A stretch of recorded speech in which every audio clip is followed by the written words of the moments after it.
좋으신 주님을 찬양하겠습니다. 할렐루야. 제가 어린 날 말이죠. 정말 먹기 싫었던 반찬이 하나 있었어요. 그게 뭔가 하면 고추 있잖아요. 예쁜 고추에다 된장 발라놓은 거예요. 그거 정말 먹기 싫더라고요. 무슨 이 반찬이 이런 반찬이 있나 싶어요. 그래서 저 절대 그거 고추에다가 된장 발라놓은 거 안 먹었어요. 근데 나이가 들어서요 보니까 그게 그런 게 아니더라고요. 너무 맛있는 거 있죠. 그래서 요즘은요 그 고추에다 된장 발라놓은 거요 어디 식당 같은 데 있으면 제가 잘 먹어요. 너무 맛있는 거예요. 여러분 보신탕 있잖아요. 제가 옛날에 안 먹었어요. 왜냐하면 제가 초등학교 때 내가 키우던 개가 있었거든요. 근데 이제 학교 갔다가 오니까 개가 없는 거 있죠. 근데 뭔가 어머니하고 아버지가 뭐 고기를 내놓는데 이게 소고기라면서 내놓더라고요. 너무 맛있게 먹었어요. 너무 맛있는 거 있죠. 그래서 나중에 우리 개 어디 갔느냐 그러니까 네가 먹었다는 거예요. 그러니까 여러분 얼마나 충격적인지요. 그래서 제가 이제 보신탕을 안 먹는데요. 세월이 지났어요. 제가 결혼하고 우리 장모님이 보신탕을 정말 잘 끓였거든요. 그걸 먹었는데 너무 맛있는 거 있죠. 그래서 이 보신탕을 또 뛰어넘은 거죠. 가만히 생각해 보면 우리가 가지고 있는 고정적인 사고가 있잖아요. 이거는 아니야. 그러면 우리는 죽을 때까지 아닌 줄 알아요. 그런데 나중에 그것을 경험하고 맛보고 나면 이런 맛도 있구나, 이런 좋은 것도 있구나, 그렇게 생각해요. 마찬가지예요. 하나님께서 우리에게 성경을 통해서 약속해 놓으신 많은 은사들 있잖아요. 방언도 있고 예언도 있고 통역도 있고 병고침도 있고 이런 은사들이 있잖아요. 그죠? 우리가 이제 한국교회가 은사를 처음에 하다가 너무 이상해지니까 이거 이상해, 이거 아니야, 이 교회들마다 이 은사 때문에 난리가 나고 이러니까 이거 안 돼, 이렇게 우리가 생각하게 된 거죠. 근데 사실은 하나님이 우리에게 주신 것은 다 좋은 거예요. 우리가 사용할 때 제대로 알고 사용하면 정말로 귀한 거죠. 제가 예를 들어 볼게요. 요즘 말이죠, 우리 학생들 학교 가면 학교 폭력이 너무 심하잖아요. 그래서 저는 생각해요. 학교를 없애야 된다고 생각해요. 여러분 맞습니까? 우리 학생들 좋아하지? 학교 없애버릴까? 여러분 우리가 폭력이 좀 있다고 해서 학교를 없애지는 않아요. 왜냐하면 그 학교는 정말 좋은 기능을 하기 때문이에요. 사람들이 와서 어릴 때부터 학교에서 배우고 또 익히고 그래서 자기들이 아버지 장래에 나중에 어떻게 좋은 사람이 되는 그 과정에 학교는 꼭 필요한 거예요. 근데 그 학교를 다니는 학생이 몇 가지 문제를 일으켰을 뿐이죠. 우리는 좀 이런 분별력이 좀 필요합니다. 오늘 읽어드린 이 성경 본문은 바로 그 이야기를 합니다. 그래서 고린도전서 14장에는 예언과 방언에 대한 이야기를 특별히 많이 풀고 있는데요, 우리 진교교회 성도들이 이 부분에 대한 오해가 없이 하나님의 그 은사들을 잘 사용해서 여러분의 삶 가운데 영적인 유익이 좀 많이 있었으면 좋겠어요.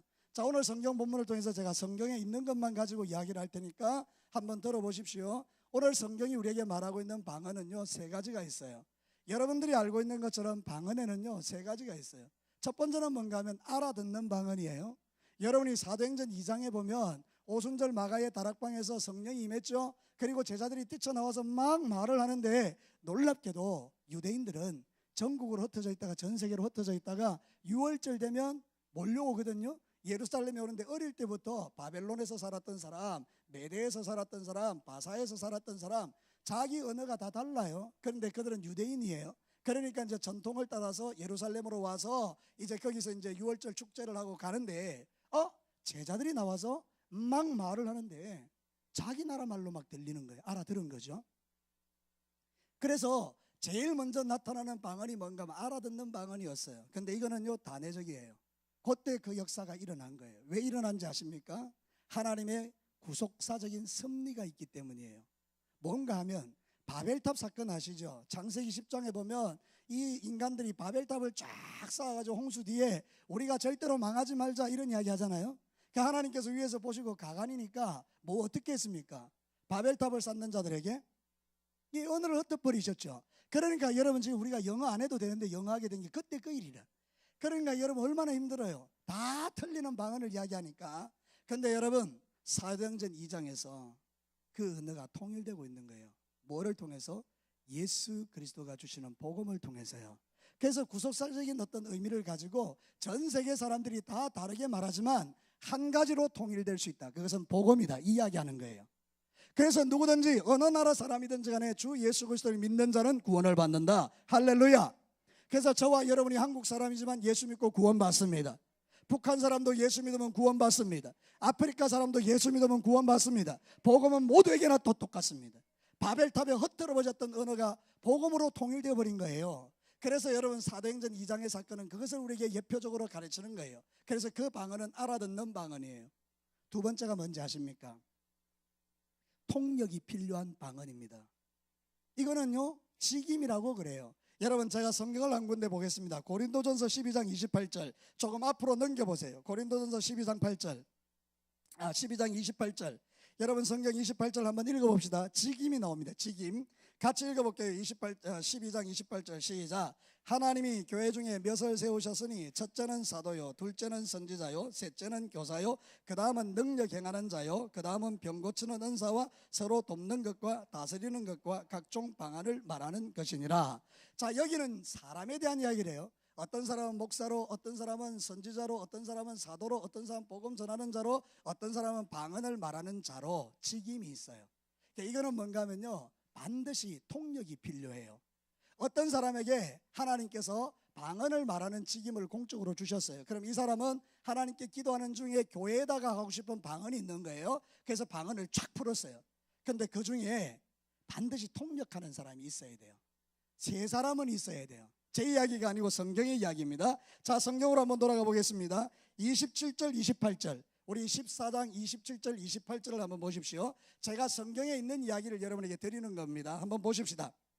27절 28절 같이 한번 읽겠습니다. 시작. 만일 누가 방언으로 말하거든 두 사람이나 많아야 세 사람이 차례를 따라 한 사람이 통역할 것이요 만일 통역하는 자가 없으면 교회에서는 잠잠하고 자기와 하나님께 말하는 것이요.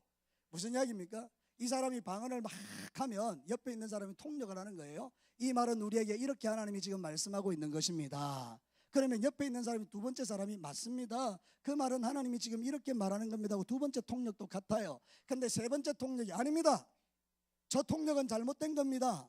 하나님은 저렇게 말씀하지 않았습니다. 하나님은 지금 이렇게 말씀하고 있습니다. 그러면 세 사람의 통역이 같습니까? 다릅니까? 달라요. 그건 말하지 말아야 돼요. 그건 아니에요. 그건 잘못된 거예요. 근데 어떤 사람이 방언으로 교회에다 말했어요. 그랬는데 세 사람이 통역을 했는데 똑같아요. 그럼 이건 누가 하신 말씀이죠? 하나님이 어디에다가? 교회에다가 하신 말씀이에요. 그래서 방언을 하는 직임을 가진 사람은요 공적인 인정을 받으셔야 돼요. 무슨 이야기인가 하면 당에서 어떤 사람이 방언을 해요. 근데 이 방언에 통역하는 사람이 우리 교회에 세 사람이나 있어요. 그럼 이거를 쭉 검증해 보는 거예요. 그러면 정말로 이 사람의 통역과 방언이 다 옳습니다. 그럼 이 사람들은 우리 장로님들의 어떤 검증을 통해서 우리 교회가 공적으로 이 사람이 하는 방언은 진짜입니다 이렇게 인정해 주는 사람들이 있어야 된다는 뜻이에요. 그런데 오늘날 이 한국 교회 안에는 이런 일들을 하시는 분들을 그렇게 많이 찾기가 어려워요. 특별히 우리 진교교회도 말이죠. 공적으로 방언을 말해서 통역이 필요한 사람들이 없어요. 그러니까 우리 교회는 이게 없는 거예요. 근데 어느 날 우리 교회에서 누군가가 목사님 내가 방언을 하는데 하나님께서 우리 교회에 이렇게 말씀하십니다. 그래요? 그럼 통역을 한번 불러봅시다. 그래서 우리 교회 통역하는 자를 찾아보니까 통역하는 사람이 세 사람이 있는 거예요. 그럼 한 자리에 앉아서 장로님들이 다 앉은 자리에서 이분이 방언하게 하고 나머지는 통역하게 해서 그것이 일치가 이루어진다. 그럼 오늘 성경에 있는 그대로 교회의 질서가 일어나는 거예요. 근데 자기 혼자 방언하고 그리고 통역도 없고 그럼 이건 아니라는 거예요. 그래서 그런 사람은 잠잠히 하라. 오늘 성경이 그렇게 말하는 거예요. 그래서 우리가 교회에서 신앙생활 할 때 자, 첫 번째 방언은 모두가 다 알아듣는 방언인데 구속적인 방언으로서 오순절 성령의 다락방에 임했던 그 이야기를 하는 것이고, 두 번째는 초대교회 고린도 교회 가운데에 방언을 통역하는 직임을 가진 자가 있었는데 반드시 통역하는 사람 세 사람이 있어서 그 방언을 인정해 줬더니 그것이 교회에 하는 하나님의 말씀이 되었다는 것입니다. 그런데 오늘날에는 이거는 별로 없어요. 우리 진교교회도 없어요. 그러니까 우리는 이 일은 지금 하지 않는 거죠. 세 번째 뭡니까? 개인의 방언이에요. 못 알아듣는 방언. 자기도 못 알아듣고 남도 못 알아들어요. 오직 누구만 알아듣는가 하면 하나님이 알아들어요. 그래서 이것을 개인적 방언이라 그러는데 그것은 나의 영혼을 유익하게 하는 것이라고 성경이 말을 합니다. 자, 성경을 한번 보도록 하시겠습니다. 오늘 성경 본문에 이렇게 말하죠. 자, 한번 보십시다. 2절 같이 한번 읽어볼까요? 2절 시작. 방언을 말하는 자는 사람에게 하지 아니하고 누구에게? 하나님께 하나니 이는 알아듣는 자도 없고 영으로 자, 그럼 이 방언은 뭡니까? 알아듣는 자가 없죠? 그러니까 우리가 무슨 방언을 하면 나도 못 알아듣고 다른 사람도 못 알아들어요. 그러니까 이 방언은 오직 누구만 알아듣는다고요? 하나님. 그래서 사람에게 하는 게 아니고 하나님에게 하는 것이다. 왜 하느냐? 그래서 이때 여러분 4절 말씀을 한번 보십시오. 4절을 같이 한번 읽겠습니다. 시작. 방언을 말하는 자는 자기의 덕을 세우고. 자, 여기까지요. 방언을 말하는 것은 누구의 덕을 세우는 거라고요? 자기의 덕. 절대 다른 사람 덕 세우는 게 아니에요. 방언은요, 절대 다른 사람과 관계없어요. 교회하고도 관계없어요. 방언은 철저하게 뭐죠? 개인적인 거예요. 자기의 덕을 세우는 거예요. 그러니까 여러분들이 방언을 한다 그랬을 때 그 방언을 가지고 유세를 떨면 안 되는 게, 방언은 내가 개인적으로 하나님께 하는 거예요. 누구의 덕을 위해서? 자기의 덕을 위해서. 그래서 여기 덕을 세운다는 말이 뭔가 하면 헬라어로 오이코도메오라 하는데, 오이코도메오가 뭔가 하면 건축한다, 새롭게 한다, 일으킨다, 회복시킨다, 그런 뜻이에요. 그러니까 여러분, 이 방언이 하나님께서 개인에게 방언을 주신 이유가 뭔가 하면 그 영혼을 회복시키기 위하여 하나님이 주신 은사라 그 말입니다. 그러므로 사랑하는 성도 여러분, 분별하십시오. 교회 안에서 방언하시는 분들은 개인의 유익을 위해서 그것을 사용해야 된다, 그런 뜻입니다. 내가 방언한다고 막 교만할 필요도 없고요. 내가 방언한다고 영적으로 뭐 대단한 것처럼 그렇게 할 필요도 없고요. 그래서 하나님 앞에서 알아듣든지 못 알아듣든지 하나님께 기도하는 거예요. 그러면 하나님께서 놀라운 은혜를 주시는데요, 방언을 하는 성도들은요, 기도가 깊어져요. 그리고 기도가요, 힘이 생겨요. 제가 말이죠, 사실은 이제 그 주일 오전에 오면 제가 저기 목양실에 가서 문 닫아놓고 하기 전에 한 30분 정도를 기도하거든요. 한국말로도 했다가 방언으로 했다가 막 그렇게 하는데요, 여러분, 설교하는 게 참 쉽지는 않아요. 왜냐하면 설교할 때마다요, 지금 내가 30년 동안 설교하고 있는데요, 여러분, 설교할 때마다 힘들어요. 왜냐하면 설교하기 전에 내 안에 영적 전쟁이 있죠. 준비하기 전에 그런 거 있죠. 이 말씀을 잘 전해야 되는데 내가 아무리 읽어봐도 이건 은혜가 안 될 것 같고 막 내 혼자서 너무 전쟁이 많은 거예요. 그래서 이게 진짜 설교한다는 게 너무 어려워요. 그래서 어떤 그런 이야기 있잖아요, 그죠? 장로님들이 목사님 설교 못한다고 막 그렇게 막 뭐라 할 때 목사님이 너무 속상하니까, 그럼 장로님 다음 주에 장로님이 설교하십시오. 그 장로님이 설교했어요. 그 다음 주에 또 장로님이 설교했어요. 한 달 동안 장로님이 설교하고 내린 결론이 뭔가 하면 목사님 사례 더 줘야 된다는 거예요. 여러분, 무슨 이야기인지 아시겠습니까? 그만큼 이게 힘들다는 거예요.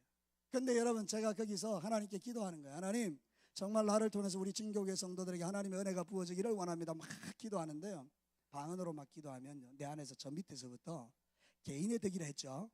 내 안에서 하나님 주시는 그 힘이 생기더라고요. 그래서 주회전에 서서 선포할 때 막 설교하는 거예요. 제가 설교할 때, 사랑하는 성도 여러분, 난 오늘 라면 먹고 섰어요. 오늘 힘도 없어요. 뭐 은혜 받으려면 은혜 받고 말라면 말고, 이렇게 되면 여러분 은혜 받겠습니까? 우리 진교회 성도들은 너무 신앙이 좋으니까 그런 설교도 은혜 받는다, 그죠? 근데 여러분, 아니에요. 성령으로 충만하면요, 폭포수 같은 말씀이 떨어져요. 그런데 성도들이 알아듣든지 못 알아듣든지 하나님께서 나를 통해서 막 하나님 말씀하시더라고요. 그러니까 이 사역을 할 수 있는 거죠. 이거는 뭔가 하면 철저하게 누구를 위한 거라고요? 나를 위한. 물론 여러분이 방언하지 않아도 괜찮아요. 방언이 절대적이고 필수적이라 그런 말은 아니에요. 그런데 하나님께서 이 방언을 우리에게 왜 주셨는가 했을 때에 개인의 덕을 위하여. 그래서 우리가 하나님 앞에 영적으로 회복되는 속도가 되게 빨라요. 여러분, 제가 분명히 말씀드릴 수 있는 게 뭔가 하면 기도 잘 안 되거든요. 우리 성도님들 우리나라 말로 막 기도하잖아요. 막 기도하면 5분, 10분, 15분, 20분 정도 기도하고 나면요, 뭐 기도해야 될까 잘 몰라요. 그래서 성도들이 기도하는 말이 알긴 알겠는데 쉽지 않은 이유가, 이 한국말로 하는 그 기도가 참 계속해서 기도하기가 참 쉽지 않은 측면이 있어요. 근데 여러분이 정말 방언이 오잖아요. 그러면 이제 그 방언으로 기도하게 되면 방언 기도하죠, 한국말 기도하죠, 막 그러다 보면 이 기도하는 게 되게 쉬워지고요, 영적 전쟁이 쉬워지더라고요. 저는 그래요. 개인적이라 했죠. 그러니까 여러분들이 정말로 하나님 앞에서 방언을 하든지 안 하든지 간에 상관없이 우리 하나님은 여러분 모두가 방언하기를 원하세요. 왜냐하면 영적인 언어니까. 사람이 태어나면 맨 먼저 말을 하죠. 어떤 사람도 다 말하잖아요, 그죠? 태어나면. 마찬가지로 영적으로 예수 그리스도를 믿으면 여러분이 영적으로 태어난 자니까 하나님이 주시는 영적인 언어들을 말할 수 있는 은사들을 이미 여러분에게 다 주셨기 때문에 여러분들이 정말 주님을 사모하고 기도하면 하나님이 여러분 각자에게 주실 줄로 믿습니다. 그러나 여러분이 그거 없어도 신앙생활 잘하신다면 뭐 굳이 그거 필요 없는 거예요. 그러나 여러분이 정말로 이것에 대해서 귀히 여기고 하나님께 주실 거라고 믿어진다면 한 번은 구해 보십시오. 그래서 그 방언을 통해서 기도하면 개인적인 영적인 유익이 엄청나게 우리에게 일어나는 거예요. 사랑하는 성도 여러분, 오늘도 저와 여러분이 믿음의 삶을 살아갈 때에 하나님이 우리에게 주신 그 모든 좋은 것들은 우리가 누릴 필요가 있어요. 그래서 이 알아듣지 못하는 방언은 철저하게 자기를 위한 것이다, 이렇게 성경은 말하고 있는 것입니다. 우리가 14절과 15절 말씀을 한번 읽어보겠습니다. 자, 14절 15절 알아듣지는 못하는데요. 자, 14절 15절 같이 읽겠습니다. 시작. 내가 만일 방언으로 기도하면 나의 영이 기도하거니와 나의 마음은 열매를 맺지 못하리라. 그러면 어떻게 할까? 내가 영으로 기도하고 또 마음으로 기도하며 내가 영으로 찬송하고 또 마음으로 찬송하리. 영어로 하는 것은 방언으로 못 알아듣는 기도를 드리는 것이고, 마음으로 하는 건 내가 알아듣는 것, 내가 한국말로 하는 거예요. 그러면 여러분, 우리가 기도할 때 이 두 가지를 섞어서 기도하면 우리의 영이 더욱더 풍성함을 누릴 수 있다, 이런 뜻이죠. 처음으로 돌아가서 하나님이 우리에게 주신 것들은 다 귀한 것들이거든요. 그러니까 여러분들이 그 귀한 것을 잘만 사용하면 여러분에게 참 영적으로 풍성한 거예요. 그래서 오늘날 한국교회에서 방언을 싫어하는 이유는 뭔가 하면 그 방언 때문에 일어나는 문제들이 너무 많아서 그래요. 그게 공적으로 너무 노골적이고 너무나 잘못된 것들을 많이 하니까 그런데요, 정말로 방언이 좋은 것은 뭔가 하면 개인적으로 덕을 세우는, 영적으로 무너질 때에 그 방언 기도를 하게 되면 영적으로 엄청나게 리프레시 되는, 완전히 새로워지는 그런 은혜를 우리가 누리게 되니까. 제가 여러분, 이 고추 있잖아요, 된장 발란 거 못 먹었다 했잖아요. 먹어보니 좋더라고요. 보신탕 못 먹었댔죠. 먹어보니 좋더라고요. 여러분의 삶 가운데도요, 은사들이 많이 있지만 그 귀한 은사들을 사모하고 사용하기 시작하면 하나님이 여러분이 주시는 풍성함이 있을 줄로 믿습니다. 자, 그러면 여러분, 가장 중요한 이야기 한번 해봅시다. 왜 그러면 이런 좋은 방언을 왜 우리가 사용하지 못하느냐? 그거는 질서 있고 품위 있게 못해서 그렇다는 거예요. 자, 성경 말씀으로 한번 돌아가 보겠습니다. 여러분, 성경 말씀 39절부터 40절을 한번 읽어봅시다. 원래 14장 전체를 읽어야 되는데 우리가 못 읽었으니까 여러분, 이제는 여러분이 은사를 이렇게 쓰시면 돼요. 39절과 40절 우리 다 같이 한번 읽겠습니다. 시작. 그런즉 내 형제들아, 예언하기를 사모하며 방언 말하기를 금하지 말라. 모든 것을 품위 있게 하고 질서 있게 하라. 이게 중요한 거예요. 여러분, 방언한다고 금하면 안 되지요. 근데 그것보다 더 중요한 게 뭔지 아십니까? 그 은사를 가진 사람이 질서 있고 품위 있게 하시라는 거예요. 교회를 어지럽히지 말라, 그 말이에요. 그런 것들 때문에 교회에다 자존심 상하게 하면 안 된다, 그 말입니다. 너 방언도 못해, 너 그래가지고 신앙생활 되겠어, 이런 게 아니라는 거예요. 개인의 덕을 위해서 주신 것이니까 그것 가지고 자기의 은혜를 풍성하게 누리면 하나님이 그거를 통해서 그 영혼을 새롭게 하는 거예요. 그러니까 여러분들, 부탁하지만 은사는 질서 있고 품위 있게 하셔야 됩니다. 여러분, 성령의 열매가 얼마나 아름답습니까? 여러분, 갈라디아서 5장 22절과 23절 보실래요?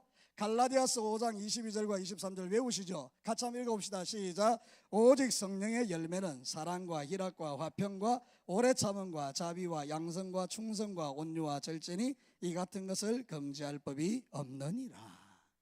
성령의 은사는 좋은 거예요. 나타나는 열매가 귀한 거예요. 품이 있고 아름다운 거예요. 그래서 여러분들이 이제는 하나님 앞에 은사를 사용하실 때마다 열매를 보세요. 여러분 자신의 열매가 뭐 방언한다고 막 했는데 안 좋게 나타났다, 그럼 그러면 안 됩니다. 여러분이 방언을 하는데 너무 인격적으로 아름답게 변화됐어요. 그 방언 좋은 거잖아요. 여러분들의 신앙살이 그렇게 바뀌셔야 돼요. 좀 좋게 아름답게, 얼굴만 쳐다봐도 주님을 본 듯하고, 여러분의 그 기도만 들어도 은혜롭고, 여러분의 삶 가운데서 신앙생활 하는 것만 봐도 저 닮아가고 싶은 그런 아름다운 신앙생활을 할 수 있도록 여러분이 그렇게 성령으로 충만해지는 것은 정말 좋은 일이에요. 하나님의 성령은요, 아름다우신 분이에요. 성령이 너무 좋으신 분이에요. 여러분, 귀신은요 들어오면 인간을 망가뜨려요. 성령님은 들어오시면 사람을 온전케 해요. 그러니까 여러분이 성령 충만해지면 온전해지는 줄로 믿습니다. 그래서 서로 한번 인사하시기 바랍니다. 당신을 보니 주님을 닮은 것 같습니다. 맞습니까? 주님 닮은 것 같습니까? 더욱더 성령으로 충만해지셔서 여러분의 삶을 통해서 이 품위 있고 질서 있는 하나님의 역사가 여러분에게 나타나게 되기를 바랍니다. 저는요, 교회에서 성령 충만하고 뭐 성령의 이야기를 하면서 교회를 깨뜨리는 거 잘못됐다고 생각해요. 주님의 몸된 교회를 그렇게 하면 안 돼요. 주님의 몸된 교회는 가장 아름다운 것이고 그 아름다운 교회를 위하여 자신이 가진 은사를 통해서 교회를 풍성하게 만드는 것이 하나님이 주신 은사를 잘 사용하는 사람의 특징이에요. 그게 진짜 성령의 역사예요. 그래서 여러분들 그 은사를 품위 있고 질서 있게 사용하라고 성경이 우리에게 가르치고 있는 겁니다. 우리 진교교회에 만일 누군가가 대단한 은사를 갖고 있다고 생각하면 반드시 당회의 검증을 받으십시오. 당회의 검증을 받지 않고 자기 마음대로 하는 거요, 위험합니다. 그래서 여러분들이 무슨 은사들이 있다고 여겨질 때는요, 반드시 당회의 질서에 순복하시고 그 당회의 질서와 교도를 따라서 사셔야 합니다. 그래야만 주님의 교회가 안전합니다. 많은 교회들이 문제가 생기는 이유가 뭔가 하면 은사를 가진 사람들이 따로 모여서 자기들끼리 뭔가를 하고 그리고 교회를 분당을 짓기 때문에 문제가 생기는 거예요. 성령의 역사는 그렇지 않습니다. 성령의 역사는 은혜를 충만하게 받아서 교회를 유익하게 하는 줄로 믿습니다. 여러분들이 교회를 유익하게 하는 자가 되시기를 축복합니다. 성령 하나님께서 사랑의 줄로 하나 되게 하시고 우리를 예수님으로 하나 되게 하시고, 그래서 여러분들 통해서 놀라운 일들이 이 땅 가운데 펼쳐지는 거예요. 정리해서 말씀드리면 방언은 공적으로 누군가가 교회를 위해서 방언한다라고 여겨질 때는 반드시 통역이 필요해요. 없으면 안 하셔야 돼요. 혼자 하란 말이에요. 그리고 개인의 방언은 철저하게 개인의 유익을 위한 거예요. 그러니까 개인의 덕을 세우는 일에 있어서 그 방언을 사용하셔서 영적으로 다 깊어지시라고요. 얼마나 좋습니까? 여러분 기도하는데요, 깊은 기도로 들어가 보면 얼마나 좋을까요? 하나님의 그 깊은 세계에 들어가서 영으로 주님을 찬미하고 영으로 기도하는 이것을 할 수만 있다면 얼마나 좋겠어요, 그렇죠? 물론 그거 없이도 기도하시는 분들도 많아요. 그런데 또 때로는 그런 은사들을 통해서 주님 앞에 나아가면 그 말로 다 할 수 없는 하나님의 은혜가 그 속에서 또 있더라고요. 그러니까 여러분 은사를 품위 있고 질서 있게 사용하십시오. 마지막으로 한 가지만 더 말씀드릴게요. 여러분 은사가 믿음의 성숙을 말하는 거 아닙니다. 지금부터는 잘 들어보시기 바랍니다. 어떤 사람은 은사가 나타났어요. 믿음이 형편없어요. 근데 사람들은 그가 대단한 줄 알아요. 잘못된 겁니다. 여러분 이제 신앙생활하는 사람, 교회 들어온 지 한 달 만에 주님 앞에 좀 기도했더니 하나님께서 그에게 병 고치는 은사를 주셨습니다. 여러분 이게 가능합니까? 가능하지 않습니까? 가능합니다. 하나님은요 이 신앙의 연수를 따라 은사를 주시는 분이 아닙니다. 사모하는 자에게 은사를 주시는데, 만약 이 사람은 교회 와서 이제 한 달 됐는데 갑자기 병 고치는 은사가 임했습니다. 그래서 사람들에게 손을 넣고 막 기도했더니 병이 낫는 겁니다. 그럼 우리는 어떻게 생각하는가 하면, 우와 저 사람 대단하네. 그 사람을 따라가는 것입니다. 그러면 이 이제 한 달 만에 예수 믿고 이 병 고치는 은사를 받은 사람은 사람들이 자기에게 밀려오니까 착각하는 것입니까? 어떻게 착각하는 거죠? 아, 나 대단해. 교만하죠? 거기서 무너지는 것입니다. 그러므로 사랑하는 성도 여러분, 절대로 은사와 성숙은 다른 겁니다. 여러분 은사가 와도 믿음은 성숙되어야 합니다. 계속해서 믿음이 자라야 합니다. 그래서 목회자인 제가 볼 때에 교회 안에서 제일 멋진 사람이 누구냐? 예수 닮은 사람이에요. 우리가 신앙생활 할 때에 믿음에 자라서 믿음이 성숙돼서 하나님 앞에 흔들림 없이 견고하게 천국 바라보고 어떤 힘들고 어려운 일이 있어도 믿음으로 인내하고 살아가는 그 사람의 신앙이 제일 좋은 거예요. 그러니까 여러분 은사가 있다고 해서 신앙이 좋다라고 착각하고 그 사람을 높이는 교회는 잘못된 교회예요. 그런 사람들은 당의 지도를 받고 말씀의 교육을 받아서 그 은사를 더 풍성하게 가져가야 돼요. 예를 들어 볼게요. 제가 운전면허를 딴 지 몇 년 된 것 같습니까? 제가 힌트를 드릴게요. 우리 찬영이 나이하고 똑같습니다. 예, 27년입니다. 27년. 제가 27년 된 거예요. 우리 박희성 집사하고 정국일 집사한테 운전을 배웠어요. 그래서 제가 27년 운전하는데요, 우리 찬영이요 운전한 지 몇 년 됐을 것 같아요? 1년도 안 됐어요. 얘 운전하는 거하고 내 운전하는 거하고 실력 차이가 있을까요 없을까요? 있어요. 찬영이가 운전하면 제가 잠을 잘까요 안 잘까요? 잠자기가 쉽지 않습니다. 눈을 동그랗게 떠 쳐다봐야 됩니다. 여러분 그 성숙되지 못해서 그래요. 그러나 얘가 한 10년 정도 운전을 했다고 생각해봐요. 제가 잘까요 안 잘까요? 자죠. 안전하니까, 검증됐으니까. 자 여러분 우리가 그런 거예요. 은사는 하나님이 주셨을 때 그분에게 귀한 은사 주시면 그거를 가지고 드러내고 나타내는 것이 아니고 믿음의 성숙과 함께 그 은사를 사용할 때 가장 아름답게 나타난다는 이야기를 하나님이 우리에게 하시는 거예요. 예수님이 계셨을 때 제자들에게 은사가 임했어요. 귀신을 쫓아낸 거죠. 그래서 이들이 전도하러 갔는데 막 귀신이 떠나가는 거예요. 그게 너무 좋아서 달려왔어요. 그래서 이제 누가복음 10장에 보면 이런 이야기를 해요. 와, 예수님, 주님 말씀대로 귀신이 막 떠나갑니다. 내가 기도하면 귀신이 날아갑니다 막.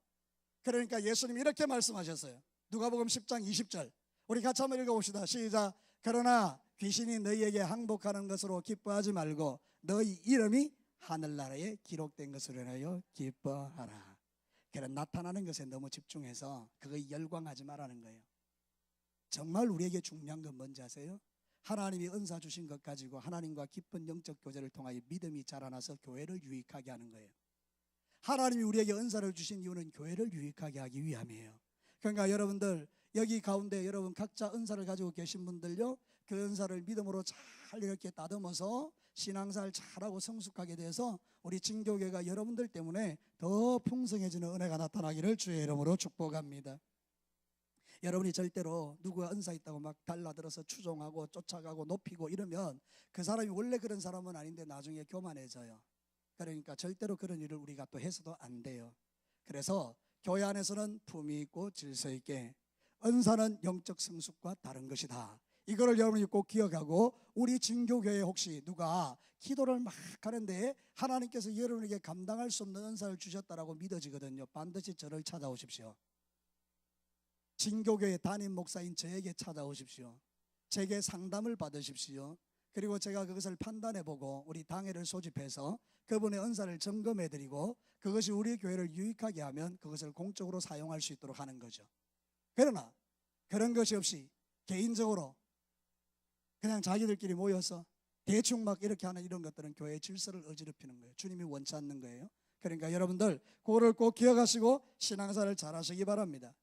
여러분 사도 바울도요 얼마나 은사가 많은지요. 오늘 이 성경 본문에 보면 사도 바울은 나는 너무나 많은 방언을 말한다 이렇게 말해요. 사도 바울도 방언에 있어서 유창한 사람이었어요. 그런데 사도 바울이 이런 이야기합니다. 고린도전서 9장 27절 고린도전서 9장 27절 우리 같이 한번 읽어봤으면 좋겠어요. 같이 읽겠습니다. 시작. 내가 내 몸을 쳐 복종하게 하면 내가 남에게 전판 후에 자신이 도리어 버림을 당할까 두려워함이로다. 사도 바울은 은사가 많은 사람이었지만 항상 자신을 쳐서 복종했어요. 우리 한국교회의 많은 은사의 문제들은 여기 있습니다. 자신을 쳐서 복종시키지를 않는 거예요. 그래서 그것 때문에 교회에 많은 문제가 일어나지만 우리는 하나님 앞에서 자신을 쳐서 복종하여 교회를 유익하게 하는 그 신앙생활을 하게 되면 여러분들이 각양의 은사를 통해서 하나님의 놀라운 역사를 체험하고 교회를 유익하게 하는 그런 성도들이 될 줄로 믿습니다. 결론을 내릴게요. 여러분 오늘 이 고린도전서 14장은 방언과 예언에 대한 이야기를 하지만 방언은 특별히 세 가지가 있는데 하나는 알아들을 수 있는 것이고 그거는 바벨탑 사건을 통해서 다시 복음으로 하나 되게 하시는 하나님의 구속자적인 사건을 우리에게 보여주는 것이고요.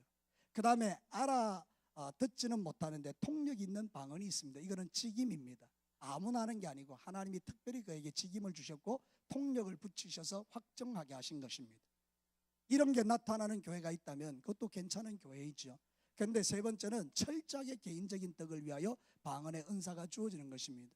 그래서 이런 것은 우리가 사모하고 같이 받아서 주님 앞에 기도하면 여러분이 개인적으로 풍성한 삶을 누리게 됩니다. 그러나 모든 것을 어떻게 하라고요?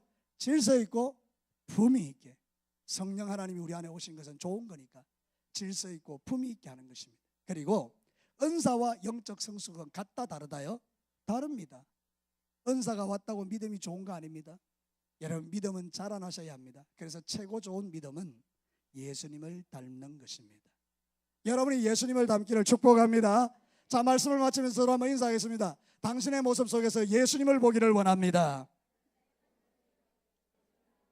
할렐루야. 우리 같이 한번 기도합시다. 이 시간에 같이 한번 동성으로 기도해요.